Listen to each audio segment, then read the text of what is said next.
Saya akan lanjut ngobrol sama Mas Denis atau yang dikenal sebagai Naktek Pang itu. Nah, tapi sebelum saya mulai dialog, ngasih pertanyaan pertama, kita coba lihat dulu deh profil dari Mas Denis berikut ini.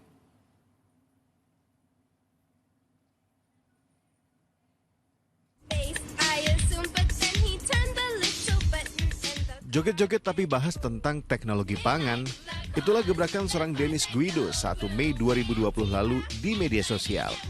Dari akun TikToknya yang tadinya bernama Ilmu Makanan, Denis mencoba jadi akun pertama di platform itu yang mengedukasi tentang food teknologi. Kita udah berhasil bikin susu lele yang tinggi. Sarjana teknik pangan ini tak bosan membagikan eksperimennya, mengolah bahan pangan yang kadang out of the box, hingga edukasi tentang kandungan gizi produk kemasan.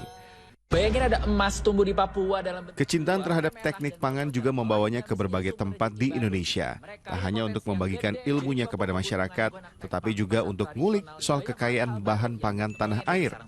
Denis kini berhasil menarik perhatian jutaan followers di media sosial. Dengan cara yang belak-belakan dan bahasa yang mudah dipahami, Denis ingin ilmunya menjadi bermanfaat bagi orang banyak.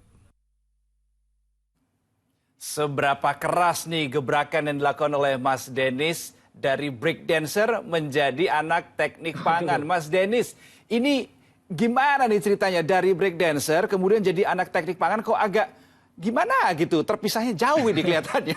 Mas Denis gimana nih?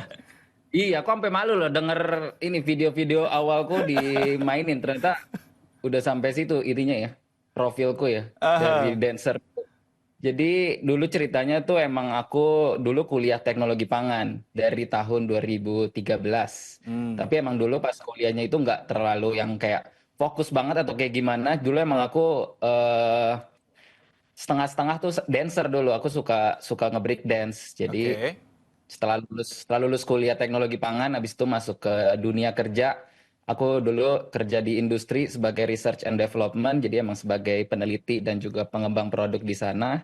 Terus baru dari situ aku nemu alasan atau kayak panggilan buat bisa berbagi ilmu tentang teknologi pangan ini di sosial media. Jadi dulu tahun 2020 itu kan di TikTok bener-bener trennya itu kan semua joget-joget kan. Dan aku Iya. nemu kayak, wah bisa ngapain ya di sosial media. Jadi aku kayak mulainya dulu dari hobi, aku sebagai dancer, tapi aku dulu pengen tambahin nilai-nilai baru apa nih di videoku. Jadi aku bilang kayak, wah bisa nih kayaknya nari-nari tapi ditambahin teks-teks pop-up teks gitu kayak sambil ada beat-beat dance-nya terus kayak muncul-muncul teks tentang info teknologi pangan gitu. Oh, kenapa mencoba menampilkan konten soal teknologi pangan di media sosial? Apa sih yang pada saat itu dilihat sama Mas Denis ini urgent banget nih buat dinaikin, buat di blast gitu di media sosial? Nah, jadi itu emang pengalamanku waktu itu jadi research and development di produk ya, di industri makanan.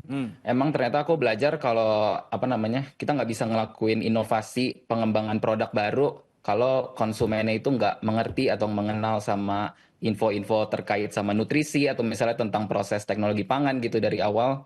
Aku mulainya dari situ. Aku lihat kayak, wah ternyata Indonesia masih kurang nih literasi dan edukasinya terkait teknologi pangan. Jadi emang waktu itu cari cara kira-kira gimana ya bisa bisa menyebarkan ilmu ini dan emang yang waktu itu lagi ngetren adalah sosial media. Jadi aku mulai coba nyemplung ke sana dan akhirnya keterusan sampai sekarang kurang lebih kayak gitu. Nah, ini yang lagi ditayangin, jangan dikasih split dulu. Ini yang lagi ditayangin ini soal susu nih kalau nggak salah. Nah, informasi yang saya dapatin nih, Mas Denis kan bikin susu yang agak lain gitu ya, nggak biasa. Susu lele, susu kuaci itu. Dari mana idenya begitu tuh?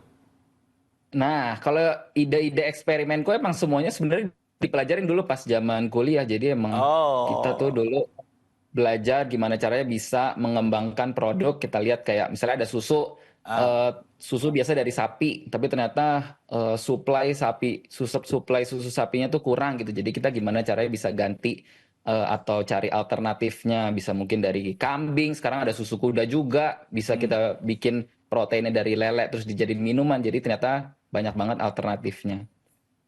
oke, baik. Tapi kalau dilihat di videonya kayak pas abis minum susu tuh kayak ada ekspresi yang, gimana gitu. Itu kenapa tuh, Mas Denis? Itu kalau susu lele emang proses pembuatannya susah kan karena emang kita mau ambil isolat protein dari si lelenya dan ternyata kesulitannya itu si lele emang ada rasa amis. Jadi itu gimana caranya kita bisa nanti kita dapat protein lelenya terus kita bisa formulasiin dalam suatu minuman, misalnya kita tambahin gula, kita tambahin perisa atau tambahin rasa-rasa lain biar bisa menutupi rasa amisnya. Jadi emang beberapa dalam pengembangan produk banyak banyak tantangannya sih biasanya. Oh, oke, oke, oke.